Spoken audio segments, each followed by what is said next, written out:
Zadnji dan sejma boste govorili tudi o pravilih postopka certificiranja ekološkega kmetijstva. Zdaj načeloma vemo, da je to kmetijstvo tisto, ki je nadzirano, to pomeni, da mora izpolnjevati določene pogoje. Je tukaj posebnega, je tukaj novega, so tu kakšni roki?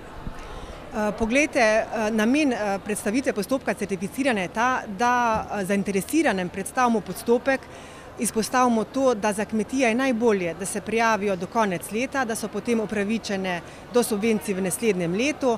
S tem, da kaj hočemo pa želiti, glavno sporočilo je pa to, da se preden se vključijo, dobro informirajo, da so seznanjeni s tem, kaj je dovoljeno, kaj ni, kako postopati, če pride do napada določenih bolezni in tako naprej.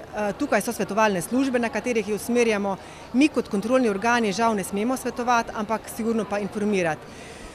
Potem vsak člen mora biti pravzaprav nadziran, tudi če kmetija da mlet moko, ta mlin mora biti certificiran, prevoz mora biti znan, jasen, sledljiv, da ni kakšnega mešanja, skladiščenje, celoten postopek sledljiv in da pač ne prihaja do mešanja.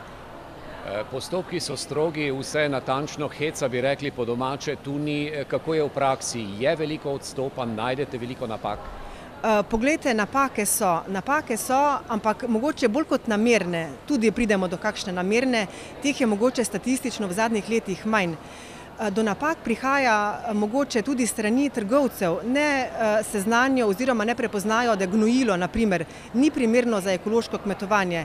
Na primer, izvira iz industrijske reje, je organsko, ampak je prepovedano v ekološkem kmetijstvu.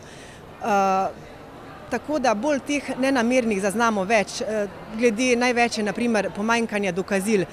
Tisti, ki kupi, se predhodno ne prepriča, ali je surovina ekološka ali ne, in kupi malo na pamet. Potreben je certifikat, skladen, dobavnice, spremljajoči dokumenti, tako da predhodna informacija pred nakupom je zelo pomembna.